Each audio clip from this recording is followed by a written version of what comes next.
Lately I've become hooked on watching videos online. One day I was captivated by a clip someone shared. A breathtaking shot of an endless, sapphire ocean. In that moment I recalled how my husband once promised to whisk me away on a grand tour of the world, to show me all its wonders. Yet when I look back on most of my life, the only places I've really been are the grocery store, his workplace, and our child's school. So when I suggested we travel together again, he just laughed, saying that at 60 I was still chasing impossible dreams. And with that, I decided it was finally time to live for myself. "Mary, why isn't dinner ready yet?" John Howard, my husband of nearly 40 years, stormed through the door, grumbling about his hunger. Seeing me sprawled on the couch, absorbed in my phone, he snapped, "Always messing around on that thing instead of doing what you're supposed to." I glanced at the clock. It was already well past 12. After all these years of tending to him with care, John had grown accustomed to meals being served at precise times. If dinner was even a minute late, his temper would flare. I slowly pushed myself up. "I had some chest pain this morning, so I lay down for a while and lost track of time," I explained.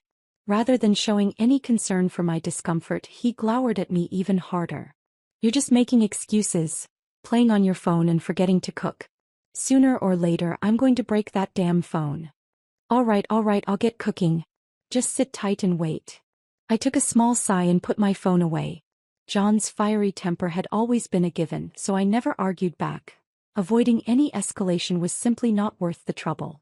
Fortunately, my sweet granddaughter Lucy had visited me yesterday and brought over a generous supply of ready-made pickles. That meant I could put together a quick meal. A few slices of fried bread and a bowl of spaghetti smothered in meat sauce. Just in time, before John's anger could boil over, I set the lunch before him as he sat impatiently at the table. He sneered, "Honestly, with your whole life spent on these mundane chores, you still can't get it right. This spaghetti is ridiculously salty." I'd grown used to his endless nitpicking. Every time I finished a meal, he would find fault with it. After pouring my heart into cooking, his relentless criticism left me with no appetite at all. Coupled with my earlier discomfort, I couldn't bring myself to eat a single bite. Instead, I picked up my phone and, as usual, opened the video app I'd been hooked on lately. Lately, all I kept seeing were clips of young people off traveling, their adventures igniting in me a fierce longing to explore the world. I married young. My parents, aside from me, had a younger son, and they were never exactly the most attentive parents to me. From childhood, they'd always favored my little brother, leaving me with scant affection. At that time, John's parents were our neighbors, living just next door to my family. My union with John wasn't a love match at all, but rather a prearranged decision between families who assured each other that nothing could go wrong. They had sealed my fate long before I even had a say, eagerly pushing me into marriage. After we wed, I devoted myself to caring for John's ailing mother for 20 long years. I raised my own children single-handedly, never once hiring a nanny or caregiver to save money. And once I'd finally managed to see my children grow up and leave home, I found myself also looking after my granddaughter, like Lucy. Now 40 years on, with my children grown and gone, it's just John and me. Looking back on my life, the only places I ever ventured were the local market, John's workplace, and my children's schools. As I scrolled through the travel videos, memories of my youth flooded back. Back then, when we were newly married, John had been genuinely kind and considerate. Watching me toil day in and day out at home, he'd promised, "When we finally have some free time, I'll take you out to see the world. We'll travel everywhere together." But for decades it seemed we never found the time. The farthest we ever ventured was a vacation resort about 200 miles away, a trip organized by our son. But now there was time. I studied John as he sipped his beer and nibbled on the pickles Lucy had thoughtfully brought. He looked content in a way. "John, how about the two of us head over to California and see the ocean?" I ventured. The vast, mesmerizing ocean in those videos looked breathtaking. He snorted dismissively and set his beer down. "The ocean? What's so special about it?" I murmured. "But you promised back when you were young. You said you'd take me out traveling when we had a break." "What did you say?" he replied, either feigning poor hearing or simply ignoring my plea as he often did. Normally, I'd just let such mutterings fade away. But today, perhaps spurred on by the allure of the sea or an overwhelming urge to break free from the confines of home, I found a surge of courage bubbling up inside me. I said, "You promised me that when we had time, you'd take me traveling." John only scoffed. Look at you at your age still clinging to those far-fetched promises from your youth. With that he tossed his beer bottle aside, stood up and strode back into the house. Make sure that shirt is hand-washed and ironed properly. I need to wear it tomorrow, he called over his shoulder. I sighed, gathering the scattered dishes from the table, and then tossed the shirt he'd mentioned into the new automatic washing machine. Lucy's thoughtful gift. She'd insisted I stop hand-washing my clothes, claiming no one would notice anyway. And truth be told, John had never noticed a thing. When a thought takes root in him, it's like a feather lightly tickling his heart, an itch that lingers long after. It was well past midnight and John was snoring beside me. I tossed and turned, unable to sleep, my mind fixated on that breathtaking ocean I'd seen on my phone. Carefully I retrieved the device from beneath my pillow, hoping to revisit that mesmerizing scene, but no matter how I swiped left or right, it was nowhere to be found. Suddenly, before I knew it, John, who had somehow awakened, grabbed my phone. "John, you startled me," I said, patting my chest. "Staying up in the middle of the night playing on that thing? You're ruining my sleep," he snapped. "There's nothing worth seeing on that junk. Forget about ever using it again." Surrounded by anger, John flung my phone off the bed. The colossal crash as it hit the floor echoed like the sound of my heart shattering. Staring at the shattered phone on the floor, a long-dormant anger suddenly welled up inside me. I had only wanted to revisit those videos of far-off places I dreamed of. What's wrong with that? Meanwhile, John kept on rambling. "If you keep clinging to that phone day and night, you're going to pack up and get out of here," he barked. In the dead of night, with all our neighbors surely fast asleep, I wasn't in the mood for another fight. Silently, I grabbed my blanket and prepared to spend the night on the living room sofa. Behind me, I could still hear John's mocking laugh. "If you've got the guts, then don't sleep in my house." I let it pass. I spent the entire night tossing and turning on that uncomfortable sofa, but by morning I had come to one clear realization. I never wanted to see John's hateful face again. At daybreak, I casually stuffed a few changes of clothes into my suitcase, grabbed the car keys I'd sneaked away and unlocked the car door. I remembered well that I'd earned my driver's license back when Lucy and I took the test together after her high school graduation. Something I'd only managed because Lucy had sweetly pleaded with John, "Grandpa, please let Grandma take the test with me." That's how John finally agreed. Yet now, whenever we went out, he still refused to let me drive, grumbling that I'd be a road hazard. Recollecting those earlier days, I carefully started the engine and eased onto the road. Before long, I arrived safely at my son Jose's house. It seemed John had only been trying to scare me. Driving wasn't nearly as difficult as he'd claimed. Jose and Emma hadn't even left for work yet. When I opened the door, they both looked at me in surprise. "Mom, what are you doing here?" Jose blurted out. Emma shot him a quick look and then hastily took the luggage from my hand. "Mary, come on in. Have you had breakfast yet?" Jose, now flustered, ushered me inside. "Mom, you never mentioned you'd be coming over at this hour. What's going on?" I sipped my hot coffee, feeling my very insides reawaken. "I missed Lucy, so I thought I'd come see you all," I explained, covered the truth in a harmless lie, then glanced towards the living room. "Where's Lucy?" "Lucy? You didn't know her well?" "She's sleeping in, being her usual lazy self," Emma replied fondly. "Oh right, of course I knew. I'd been the one caring for her since she was little." "Go on with your day," I told them. Emma hesitated, then added, "Mary, if you're hungry, have Lucy order you some takeout. Don't worry about cooking. Jose and I have to get to work now." It was only 8 in the morning and that little lazy-head Lucy was probably still asleep until after 10. Once Emma and Jose had left, I, ever used to a busy day, felt the urge to keep myself occupied. I rolled up my sleeves and began tidying the house. Although it wasn't messy per se, a little clutter always gathered when they were away. Before long, Lucy burst into the room. "Grandma, what are you doing here?" she exclaimed, wrapping me in a big hug. "I was just about to come see you. I've missed you so much." I patted her hand gently. "Grandma misses you too." "I'm right here," she teased. Grandpa's probably off mooching another meal again." John had always been the kind of man who dodged any household chore. Even if the trash could be seen from a mile away, he'd just walk on by, let alone cook for himself. "Let him mooch, it's none of my business," I replied. "Lucy wouldn't let me stay indoors." "Grandma, I'm taking you out to try something you've never had before."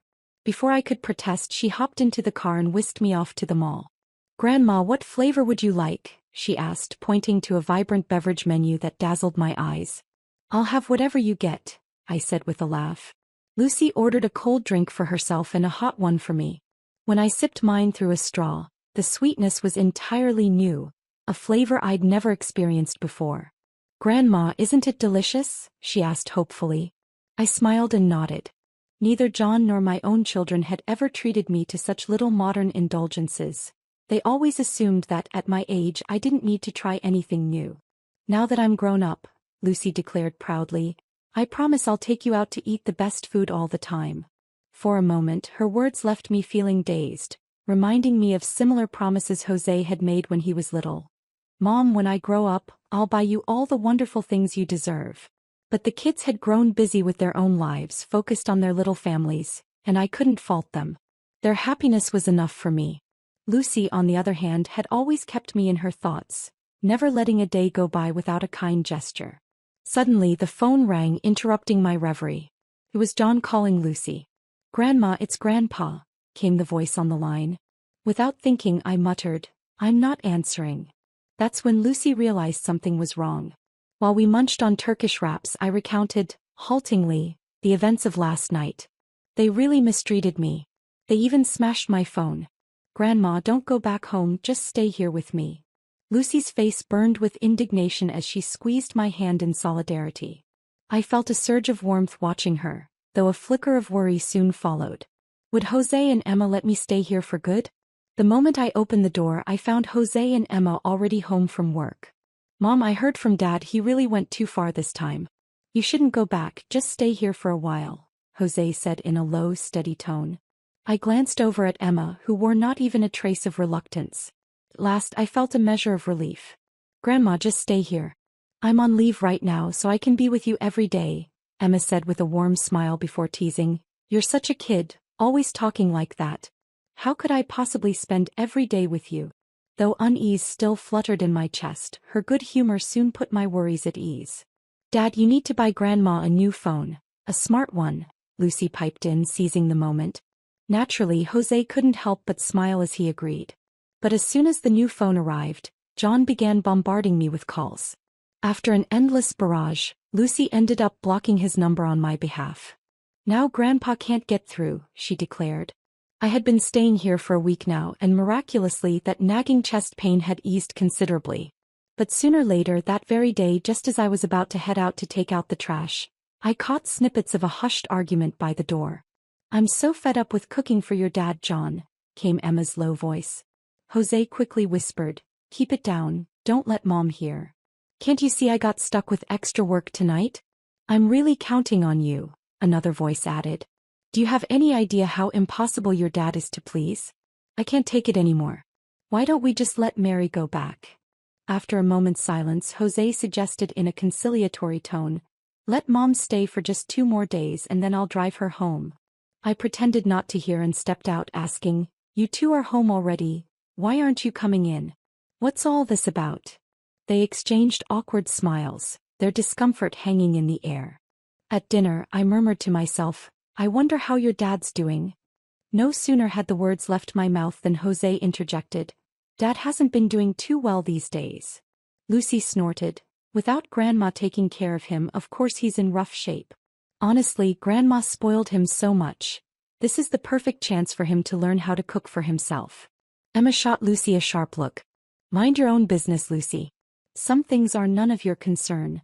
Your mouth never shuts, even at the table." Lucy bristled, and as I sensed Emma might continue scolding the kids, I quickly said, "All right, let's not talk about the children at the table." After dinner, while I was tidying up in my room, I heard raised voices coming from the living area. "I'm telling you, Grandma wants to leave because you two are driving her away," Lucy accused loudly. My heart skipped a beat and I hurried out to see Lucy, red-faced and furious, arguing with her parents. Across the room, both Jose and Emma were visibly steamed. "What about Grandpa? Without him, Grandma can stay as long as she wants." Jose's voice rose. "Let Grandpa learn to cook for himself, he's an adult." Emma couldn't hold back any longer. She raised her hand as if to strike Lucy. "What are you doing? Don't get angry with Lucy, I'm leaving tomorrow, she snapped. I scooped Lucy into my arms. Her face was flushed with worry, tears glistening in her eyes, and my heart ached for her. I know it's hard and Lucy isn't at fault, she was just speaking up for me. I'll leave tomorrow so you won't have to feel trapped, I assured them. Jose hesitated, then with his head bowed in resignation murmured, Mom, you can come back in a while. I said nothing, only nodding in acceptance. Grandma, just wait, I'll find us a place to stay for a bit, just the two of us, Lucy promised as she embraced me. Oh sweetie, that's an adult matter, I replied softly. Yes, as much as I despise John, I simply cannot bear the thought of returning to that cold, unfeeling home, and I couldn't put Jose in an awkward position either. Spending this time away, I hoped I'd clear my head enough that maybe John's attitude might soften. If he were even willing to apologize, perhaps I could soldier on for the sake of the kids. I didn't let Jose drive me home. I drove here on my own and I'd drive back just the same. In the end, Jose and Emma practically shoved $1,000 into my hand. Mom, buy yourself something goof to eat. Don't let yourself worry so much about Dad, Jose mumbled, standing there awkwardly, unable to meet my eyes. I couldn't help but notice, to my dismay, that gray hairs were starting to show on his head. With a dismissive wave, I said my goodbyes. On the drive home, I gazed out at the relentless flow of traffic. A wild thought flashed through my mind. Wouldn't it be marvelous if time could just freeze right here in this very moment? But as always, the view outside my window soon brought me back to reality. My house loomed into sight. After parking, I lingered on the front step, hesitating to open the door. With John's notorious temper, I dreaded that the moment I stepped inside, I'd be met with a barrage of shouting. My chest tightened with foreboding. Finally, after a long pause, I pushed the door open. Inside, the house was a chaotic mess, clothes scattered about and garbage left in every corner. I pinched my nose and hurried to the windows to let in some fresh air. Dust coated the floor, and the dining table along with the sink was piled high with used dishes. Sighing deeply, I resigned myself to tidying up. Not long after, I heard the sounds of someone getting out of bed. John emerged and gave me a cold snort. He said nothing more, and I felt a flicker of relief. At least he wasn't yelling right away. After all, I had made his favorite breakfast as soon as I got back. John, breakfast's ready, I called. He ambled over, humming a little tune, and as he sat down he said, You're coming back to serve me like a slave. You've got nowhere else to go. He said that with a smug grin. I stared at him incredulously. John, what did you just say? I said you don't really have anywhere else to be. At your age, running away only to scurry back here in defeat proves it. He sneered. All your life you've been stuck by the stove, your mind as dull as ever, completely clueless. You really think our children can be relied on? Count on me, because I'm the only one who hasn't given up on you after all these years. I watched his lips twist into that familiar sneer. All these years I'd been running myself ragged, both inside and out, sacrificing everything for this family, only to be met with such degrading words from my own husband. In that moment, the only thought that pierced my mind was that this damned old man should shut his mouth for good. Without a second thought, I grabbed the glass of orange juice from the table and hurled it straight onto his face. You've lost it. What do you think an old woman like me is doing? John shrieked, flailing his hand as if to grab me. I twisted away, evading his grasp. Then, in a fit of defiance, I stuffed an egg into his mouth and hissed, Shut up, John. Before he could recover, I delivered a few harsh blows to his back. You ungrateful fool. I've toiled for years and never once heard a word of praise from you, yet here you are, always spewing insults. I just can't go on, I've had enough. I declared, my voice trembling with both anger and resolve. I want a divorce. The moment the words left my mouth, I was stunned, even I couldn't believe it. In today's world, with divorce as common as it is, if I can't stand living with the man in front of me any longer, why shouldn't I get a divorce? Before I could even gather my thoughts, John seized the opportunity and shoved me forcefully to the ground. Divorce? Who'd want you if you left me? He spat. You've got no sense of your own worth. A useless old woman with no talents, thinking you can just walk away. I hesitated for only a heartbeat before his ceaseless mockery steeled my resolve. I'm getting a divorce. Who cares if no one else wants me? I can live perfectly well on my own. John's eyes flared with fury, his face turning a deep red as he continued his barrage of insults. I'm telling you, If you leave now and then expect to come crawling back, you'll have to grovel and beg for forgiveness. Only then might I even consider taking you back, you worthless woman. Not one to back down, I shot back. Huh. Without me you wouldn't even be able to eat properly. I cook for you without charging a dime, without asking for anything in return. And if I went out cooking for someone else, I'd even earn a maid's fee. Thankfully, the clothes I'd packed were still in my suitcase, untouched. I grabbed the bag and turned to leave, determined to walk out on my own terms. But the moment I stepped outside, I froze. Jose's place was no longer an option. With a heavy sigh, I decided to check into a modest motel for a while. I booked a 3-day room and settled in comfortably, finally enjoying a few hours of peace. Before long, Jose called. I glanced at his name and without a word, hung up. Later, when Emma and the others called, I did the same. Then little Lucy's name flashed on the screen and I answered. "Hey Grandma, where are you?" "Don't worry, I won't tell anyone," came Lucy's hushed, almost conspiratorial voice through the receiver. I couldn't help but smile. Nothing warmed my heart like my dear granddaughter. "I'm staying at a motel. It's actually quite nice," I replied. "That's good, Grandma. Stay out there for a couple of days. I'll get my place sorted in the next couple of days, and then I'll take you over to live with me," she promised warmly. The motel wasn't exactly luxurious, but I felt wonderfully at ease. After all these years, it was the first time I truly had a slice of time and space all to myself. No more listening to John's incessant snoring. In the morning, I woke up on my own terms. If I felt like eating, I did. If not, I simply skipped a meal. At noon, I'd wander into any cozy diner and enjoy a meal without having to lift a finger. Jose stopped calling altogether and switched to sending me texts instead. "Mom, come home when you've had enough of this soul-searching," one message read. I sighed as I looked at the screen. Living on my own meant facing the reality of living expenses, and it became clear that I needed to find a job of my own. Just as I was pondering what kind of work I might do, Lucy called. "Grandma, where are you?" "I'm coming to pick you up and take you to our place," she said. I was pleasantly surprised. Had Lucy really managed to rent an apartment? I met up with her, and soon she was driving me to her modest 2-bedroom apartment. It wasn't spacious, but to me it felt incredibly warm and inviting. Hugging me tightly, Lucy promised, "Grandma, once I've been at work, we'll move into a bigger place, just the two of us." Overwhelmed, I clutched her close, tears of joy welling in my eyes. Yet the nagging worry about not having a job still troubled me. I confided, "I want to find work, earn a little money so I'm not a burden on you." Lucy replied without missing a beat, "Grandma, when I start working, you can take it easy at home. Just help me with the cooking when you're free. Trust me, it won't be any trouble. We'll have each other's company." I couldn't argue with her logic. Smiling, I nodded and helped her tidy up the new place. "Am I really going to divorce your grandpa? Aren't you going to try to talk me out of it?" I asked, feeling a tremor of anxiety, especially since no one in the family seemed to support my decision. Without a hint of hesitation, Lucy said, "Grandma, you've spent your whole life toiling for the family. If you want a divorce, you must have your reasons, and no matter what, I support you." At that moment, my heart finally felt at ease. I confided softly, "If your grandpa had taken me to see the ocean, none of this would have happened." Setting down the cloth she'd been wiping with, Lucy's eyes sparkled as she proposed, "Grandma, since I've got some free time now, let's go see the ocean together." A little timid, I asked, "Shall we take the train?" "No," she laughed. "We're going on a road trip. We both know how to drive, don't we?"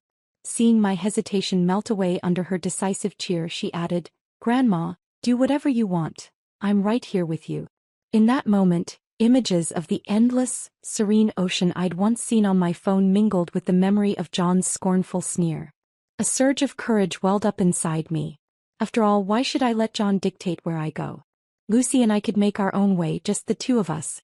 After tidying the apartment, we also took stock of the few things still missing for our road trip. Just as we were about to head out shopping, I opened the door and found Jose standing there. "Dad, how did you know that Grandma and I are staying here?" Lucy blurted out in surprise. Jose didn't even answer her. Instead, he turned to me and said, "Mom, Dad really needs someone to take care of him." I kept silent. John, ever the spoiled, overgrown child, had always had everyone wrapped around his finger. "You've been out for days now. You need to go back," he insisted. Fixing Jose with a steady gaze, I declared, "Jose, I'm getting a divorce. This isn't a tantrum, a threat, or even a negotiation. It's my notice to him. I've had enough of your father." I let it all spill out. "Ever since I married your dad, I've been running around taking care of him, Grandma, and you. But he's never once understood me. He says I'm nothing more than his servant, that if I ever left him, I'd be utterly useless." Jose listened in silence. I'd expected him to be sympathetic, to have some comforting words ready, but then he finally said, "Isn't that how it is in every family? Mom, can't you just stop making a scene? Besides, you've managed just fine all these years. What's stopping you now? It's only a little trip to see the ocean, right? I'll take you there right now. Once you've seen it, just come back home. Don't go causing more trouble." I stared at him in disbelief, my lips trembling with anger. Clutching my chest, my hands shook as I pointed at him, so furious I could barely speak. Lucy helped me settle onto the sofa. "Dad, how can you talk about your own mother like that?" she accused loudly. Jose's face burned with anger as he snapped, "I'm your father, watch your mouth. You're showing no respect for your own mother. That's like a crooked beam supporting another crooked beam," Lucy retorted, her words making Jose stomp his foot in outrage. I sat there for a moment, oddly satisfied by the scene unfolding before me. It seems parents are always helpless when it comes to their own children. Then Jose turned to me, trying to tug at my heartstrings. "Look, being with you isn't even good for your granddaughter. She's about to graduate and start looking for a proper job." His words struck a chord. I had always worried that I was holding Lucy back. Noticing a flicker of softness in my expression, Jose continued, "I've already given your father a piece of my mind. Once your trip is over, you should come back home. Grandma, don't listen to him. You're not a burden at all." "I'm starting work soon and can support you," Lucy interjected. I managed a bitter smile. "Babe, I can't let you support me," I replied softly. Jose rose to his feet. "Mom, once you've seen the ocean, come home," he said, and then he left. Just like that, the good mood I'd been feeling about our trip vanished. "Grandma, forget all that for now. Let's go see the ocean. We can talk about everything else when we get back." After gathering our things and checking off the last items for our road trip, we took a day to rest before setting off. Before we left, Lucy installed a mount in the car. "What's this?" asked curious. Lucy adjusted it with a grin. "This is a camera I bought just for vlogging." "Vlog?" I echoed. Lucy burst into laughter, nearly doubling over. "It means recording your life on video, Grandma." "Well, why didn't you tell me earlier?" "I'd better change into something nicer," I quipped. In all my years, the only time I ever made a serious video was back when Jose and the others got married. Since then, I'd hardly taken any proper photos or videos. One must always look their best on camera. "Grandma, you look beautiful right now," Lucy said sweetly. Even though I knew she was mostly trying to cheer me up, her words warmed my heart and I laughed. "I'm too old to be beautiful now." At home, John always complained that I didn't take care of myself. And when I finally managed to put on some makeup, he'd sneer that it was a disaster, that I looked far less stylish than any other older woman out there. "Even an old beauty is still a beauty," Lucy chimed in with a playful smile. "Dad says I look just like you, beautiful, stunning." For the rest of our drive, Lucy and I took turns behind the wheel. Although it was a bit tiring, it turned out to be far more relaxing than I had imagined. Every so often, Lucy would sneak some snacks into my mouth. "Grandma, I never knew you loved snacks too," she exclaimed as if she'd discovered a hidden treasure. "Well," I replied with a shrug, "back in the day things were tight. We always had to let Grandpa and your dad eat first, and we only bought what your grandpa liked." Lucy tilted her little head, pondering. "Yeah, I always hear what Grandpa likes, but I never hear anyone talk about what you enjoy." A bittersweet ache filled me. When Jose was little, I used to remind him, "Your dad works so hard to support this family. Never forget how much he sacrifices." And though Jose had listened back then, now it seemed he no longer saw or appreciated all the hard work I'd put in as a mother. Before I knew it, we were drawing ever closer to the coastline. That afternoon, while I was half asleep in the car, I heard Lucy's soft call. "Grandma, we've arrived. Let's get out." She quickly helped me don a jacket, her hand steady on mine while the other clutched her vlogging camera. Even before we reached the beach, I could feel the ocean's humid breath. In that moment, the weight in my chest lifted. The sand was soft beneath my feet as I stood on the shore, gazing out at the churning sea. It's just like the videos, really beautiful, I murmured, struggling to find words grand enough for the scene, settling for the sparse praise of beautiful. Lucy kicked off her shoes. Grandma, try it, she urged. The cool sand slipped teasingly between my toes and I couldn't help but smile. With a burst of determination, Lucy shouted toward the endless horizon, I'm going to take you out again, Grandma, to even more breathtaking places. Inspired by her enthusiasm, I too raised my voice to the vast ocean. I'm ready to live my life to the fullest. The rhythmic crash of the waves against the rocks seemed to echo my cry, as if nature itself was cheering me on. All the heaviness inside me seemed to dissolve, replaced by a light, joyful spirit. Lucy and I shared a look of unspoken understanding and delight. On the drive back, Lucy busied herself with the camera. Grandma, once I edit this vlog, I'll show it to you. You are going to love it, she promised brightly. It wasn't long before Lucy had finished editing the video of our outing. Watching myself beam so brightly on screen left me a little disoriented. I couldn't even recall the last time I'd felt so relaxed and truly happy. You edited it so beautifully. Can you help to save it to my phone? I'd love to watch it from time to time, I said. Sure thing. I'll sort that out later. For now, I'm going to post it online so more people can see just how much fun we had, Lucy replied. Post it online? That was all new to me, but I trusted Lucy's judgment. Then go ahead and post it, I agreed. Later that evening, Jose called again. His words, always circling around doing what was best for Lucy, urged me to come home. After a long, heavy pause, I finally answered, Jose, I'll find work on my own. I won't be a burden to Lucy. Please, stop trying to talk me out of this. And with that, I hung up, feeling an enormous sense of relief. Originally, I had planned to return home after one last glimpse of the ocean. But this journey taught me that if you truly desire something, you must summon the courage to chase it. As long as you remain steadfast in your beliefs, you can achieve anything. For far too many years, I had confined myself to the roles of wife and mother, losing sight of who I truly was. Trapped for decades in endless household chores, cooking, cleaning, and the like, it seemed that my only talent was managing the domestic sphere. Yet even so, I believe that with my own two hands, I can not only survive but thrive even more than before. That night, I tiptoed over to Lucy's room and found her already asleep. Gently, I tucked the covers around her, careful not to disturb her. Returning to my own room afterward, I realized that I'd never slept so soundly in my life. The next morning, I was roused from sleep by Lucy's piercing scream, so sudden it snapped me fully awake. What's going on? What's wrong? I hurried into the living room, where Lucy was cradling her laptop and flailing about with exhilaration. Grandma, are we going to be on fire now? She cried. Fire? What do you mean, what's on fire? I asked, baffled. Oh no, not literally, our video is blowing up. Thousands of people are watching our travel video online, giving likes, leaving comments, and even following our channel. We're about to become famous. Lucy patiently explained the whole thing to me, though her words seemed to float over my head. Yet I grasped one thing clearly. Sharing our travel adventures on video could actually earn money. This can't be a scam, can it? I asked, worry tinting my voice. In this day and age, could it really be that easy to make money? John used to always remind me all the time that earning a living wasn't easy and that I needed to learn to be frugal. Because of that, every dollar in our home went to John, Jose, and even my old mother-in-law. We couldn't even afford to hire a maid. I rarely bought new clothes and I hadn't used makeup in years. So John always complained I was nothing more than an old lady, can't be even compared to any other woman else at my same age. No, Grandma, it's not a scam, Lucy insisted firmly. You see those bloggers on your phone?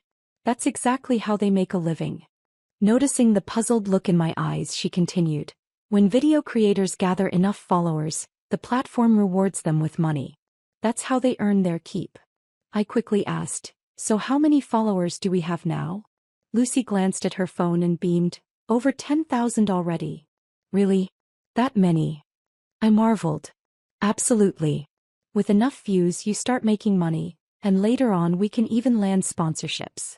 Lucy, a media major by training, spoke with a passion and confidence that was impossible to ignore. After a thoughtful pause, she added, Grandma, let's start our own little business. Her suggestion startled me for a moment, but then a surge of courage bubbled up inside me. After all, I had nothing left to lose. If this video venture didn't pan out, I could always find work in a restaurant, cooking or washing dishes. Once I made up my mind, Lucy set up a makeshift studio at home and helped me record our second video. The title flashed boldly on the screen. My grandma is 60 and asking for a divorce. Facing the camera, I felt a familiar tremor of nervousness. Don't worry, Grandma, Lucy coached gently from behind the lens. Just speak your truth. Tell them exactly what you felt. There's nothing to be afraid of. I drew a deep breath and let my memories wash over me. The endless days of caring for my mother-in-law, the constant belittling from John, and the look of exasperation on Jose's face when he urged me to go back and keep enduring it all. As I began to speak, my voice faltered and choked with emotion. But then I met Lucy's encouraging gaze through the camera, and something within me steadied. I wiped away my tears and with a voice that rang clear and resolute declared, "From this moment on, I have made my decision. I'm leaving John and embracing the life I truly want to live." John stormed over to where I was living, clutching the divorce papers I'd sent him. Hot anger radiated from him, and trailing right behind was Jose. The moment he stepped into the room, his words burst out like a machine gun. "Mary, you're out of your mind. I think you're trying to start a rebellion." I met John's furious glare with calm indifference, waiting patiently for him to finish his tirade. When he finally paused, I said evenly, "John, just sign the papers." He snarled, "Mary, you've lost your senses. Without me, you won't even have anything to eat." His baseless accusation made me chuckle inwardly. "John Howard, you've got it all wrong," I replied coolly. "If you lose me, you're the one who'll starve. I can make my own way. Even if that means washing dishes at a restaurant, I'd still earn my keep. And what about you? Besides exploiting and dismissing everything I do, what can you actually do?" I must admit, those words were Lucy's handiwork. She'd coached me and I could see her giving me a discreet thumbs up from behind. John's face flushed a deep red. "Fine, you've really grown some wings now. All right, I'll tell you. I'm the one who doesn't want you. I'm the one who filed for divorce. I'll sign these papers right now." "Dad, don't be impulsive," Jose protested, grabbing John's arm to stop him from signing. But John's fury was unyielding. No one could hold him back. "I get a monthly retirement check of about $4,000, John fumed, "and I can easily find another old lady to take care of me." After scribbling his signature, he flung the papers to the floor. "Mary Tyler, even if you come crawling back in tears, I'm never taking you back." With that, he spun on his heel and stormed out. Jose hesitated, torn between chasing after him and looking at me, caught in indecision. Finally, he slumped onto the sofa and muttered bitterly, "Mom, it's all your fault." I felt nothing but a lightness in my heart as I neatly collected the divorce papers. It was as if I'd been locked up for 40 years and was finally set free. "Fault? What's my fault?" I asked. "Your constant tantrums, your unreasonable behavior."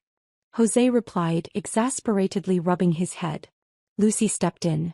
"Dad, aren't you just worried that Grandpa won't have anyone to care for him, so you're clinging on? His retirement check is decent enough. He could just hire a caregiver." Jose perked up at that suggestion. "Oh yeah, that might work," he said. I drawled slowly, "Don't be silly, $4,000 a month isn't nearly enough." Jose's eyes widened. $4,000 a month isn't enough?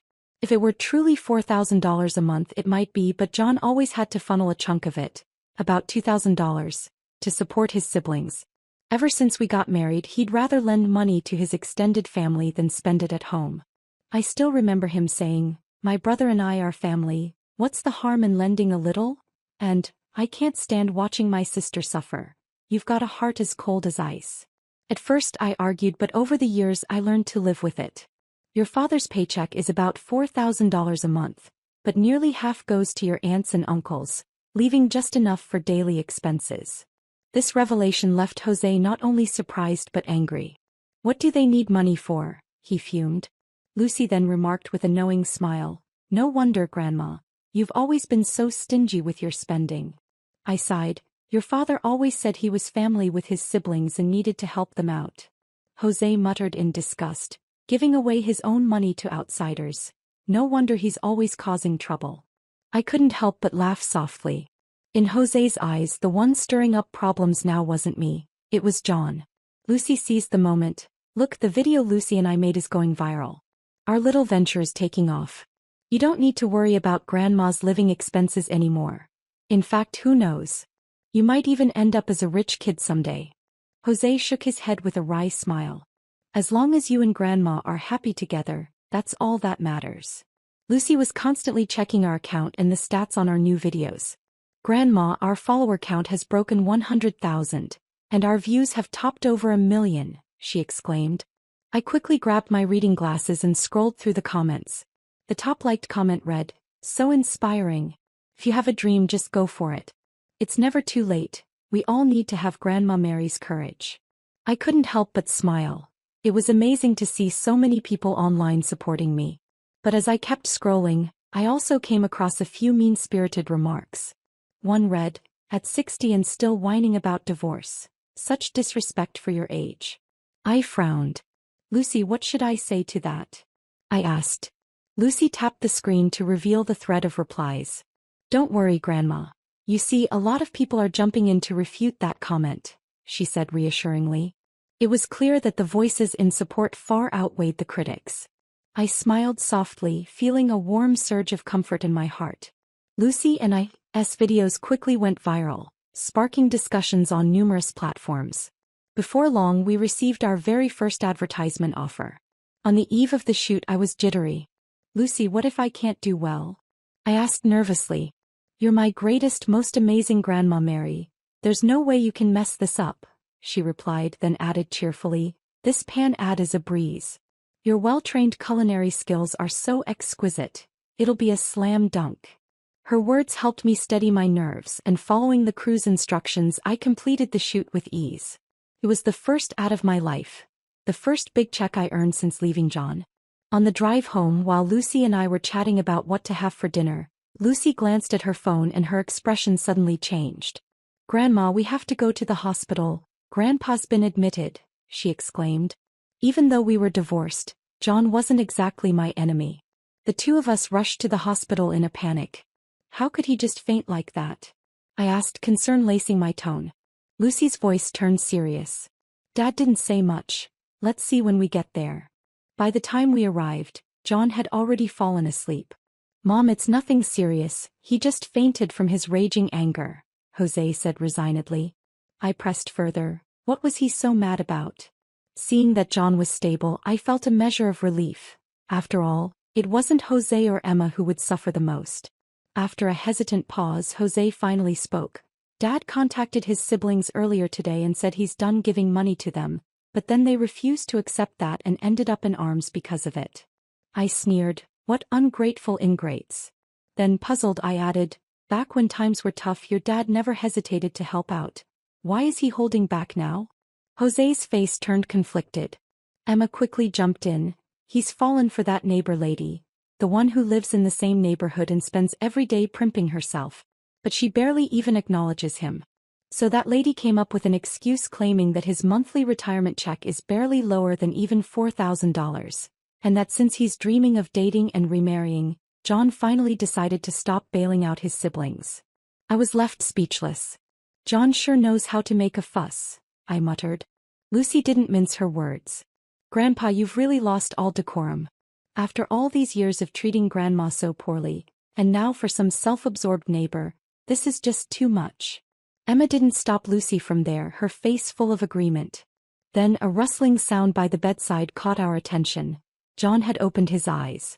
"Mary, so you want to come back now?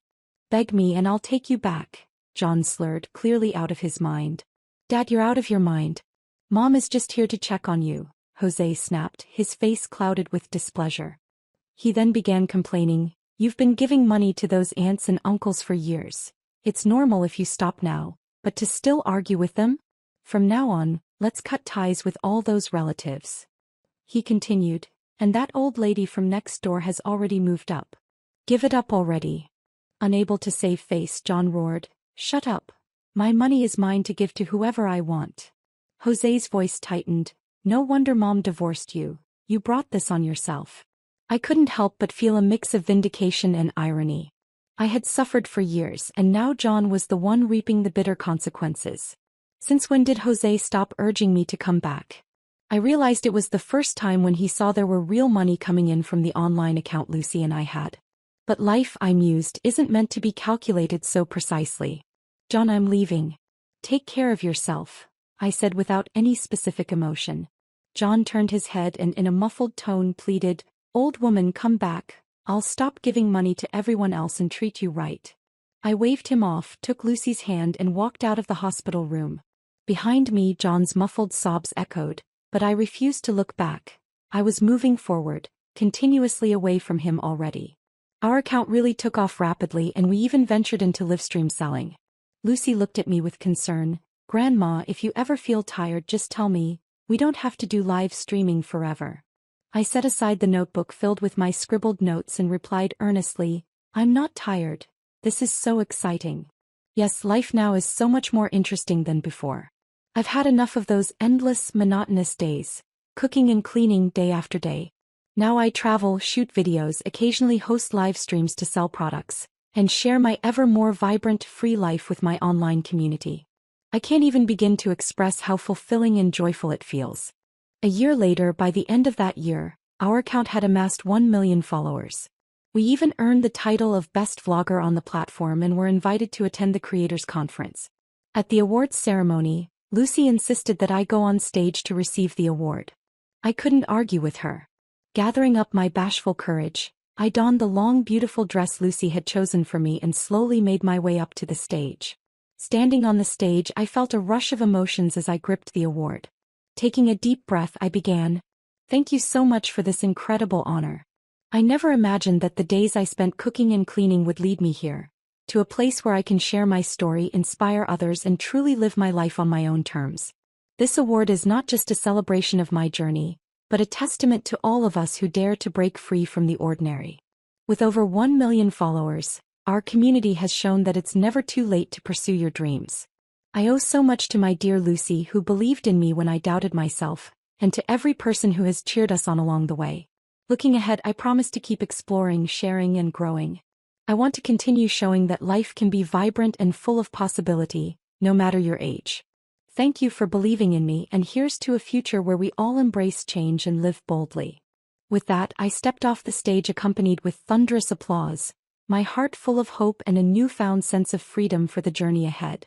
I truly believe the future of mine will only get better and better.